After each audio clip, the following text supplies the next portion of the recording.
Hello, my name's Tyler. I just wanted to go over um, why, when analyzing different news sources, how we get onto a different opinion, because the way in which something is presented very much influences um, the different opinions that will be presented in these articles. So, and since the article that you sent me, uh, after the fall of the Assad regime and growing uncertainty, many Druze leaders are openly seeking to align with Israel. So it's kind of setting the precedent that, um, in light of what's happening in Syria, that the Druze leaders want to align with Israel. So initially, it's kind of creating this idea that, this is the desire of everyone that lives in that area. That the Druze leaders are representative of that region and all the people living there. So in this instance, we have a video circulating where Druze leaders in Syria are apparently in the local community expressing a desire to join Italy. What is their fate, brothers? One of them asks. A rhetorical question, Israel. Speaker continues arguing, speaking on behalf of several words, where with those who preserve our dignity don't mind if anyone is taking pictures or recording, we call to be annexed to the Golan. The fate of the hater is the fate of the surrounding those we ask to join our kin in the Golan, to be free from injustice and oppression. And this video is what we want to show you. So that's it seems fairly accurate. It has multiple sources. So in this case, the events that happen are really not being disputed. They kind of have multiple um, sources backing them up. They're saying this is what's happening. It's really the presentation that because these villages want this to happen, that is then representative of everyone in the region. Um, so the call for the Druze areas to come in and control the buffer zone, including Syria's highest point, Mount Hermon, prevent any hostile forces from setting a border. His stress its deployment is temporary. So, and then it's setting up this measure as though Israel doesn't want to occupy Syria. So it is kind of, it feels like it's kind of building an impetus to say, well, actually, this is what we want to do, but we don't only want to do this as a temporary measure because although this community is appealing to Israel for stability, um, these towns will not be annexed. So, and it also doesn't really go into explaining that the Golan Heights themselves are an area that is under occupation now currently. It isn't really an annexed area that's considered part of Israel. It is the buffer zone between Israel and Syria. So what they're kind of requesting here is an additional buffer zone, um, and so that's kind of just contextualizing that conversation. It doesn't really bring up that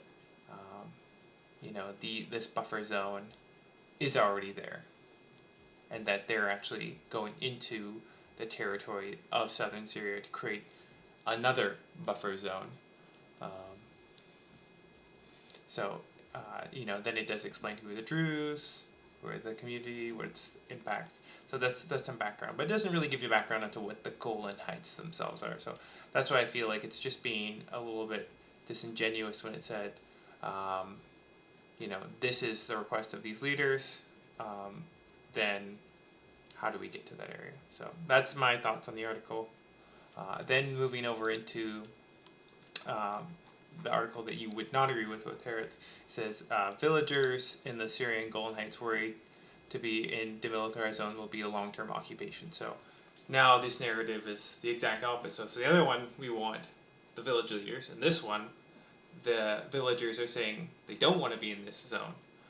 So Israeli tanks move freely without Syrian forces. So because of the collapse of the Syrian government, now Israeli tanks are freely operating within southern Syria and able to carry out airstrikes without any form of leadership that would be able to really do anything because they don't have a military, they don't have a response.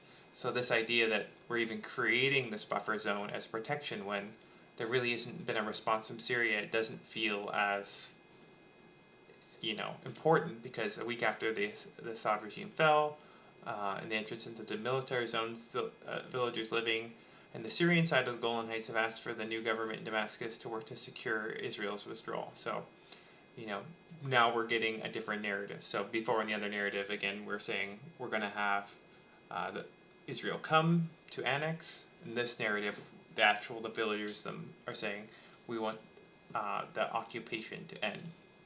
So again, the villagers in the Israeli-controlled sections of the occupation are wondering whether this will be temporary or indefinite. So the other article mentions it's temporary, and so with these calls for annexation, that's kind of a concern that this is going to be a more immediate thing where they're going to go into actual annexation.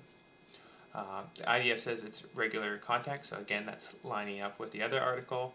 And in the event of there's cooperation to collect Syrian weaponry, so just getting rid of excess weaponry. But that can kind of be difficult too, because how is the Syrian army going to defend against all these other threats that are coming up with ISIS and all these other... So if we take away all the Syrian army's weaponry, then they're susceptible to anyone coming in and taking over their country, not just occupation by Israel, then any other surrounding country would be able to have undue influence because they don't have the weaponry to defend themselves.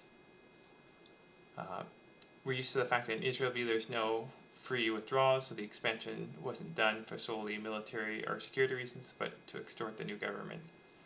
So basically, yeah, they kind of mentioned the concern that this occupation is going to kind of demand withdrawal from certain areas, maybe have Russian forces remain in the country. And again, there's no ability for the Syrian forces to operate. I mean, they're completely inadequate to fight. Israel's already destroyed the military capacity, all the ships, continually doing airstrikes. I mean, it's creating a point where how is this Syrian government going to maintain stability? If Israel keeps taking away all the army, they had no capacity to fight anyways, because why would they want another war after just going through years of civil war? They don't have an army to fight Israel. And the idea that we're going to prevent them from forming an army so that they don't attack Israel is kind of like the chicken before the egg. If we end up creating the situation where now they have no army, there's more instability, that actually leads to an ability for that state to collapse, because now they have no defensive ability against things like ISIS and other areas.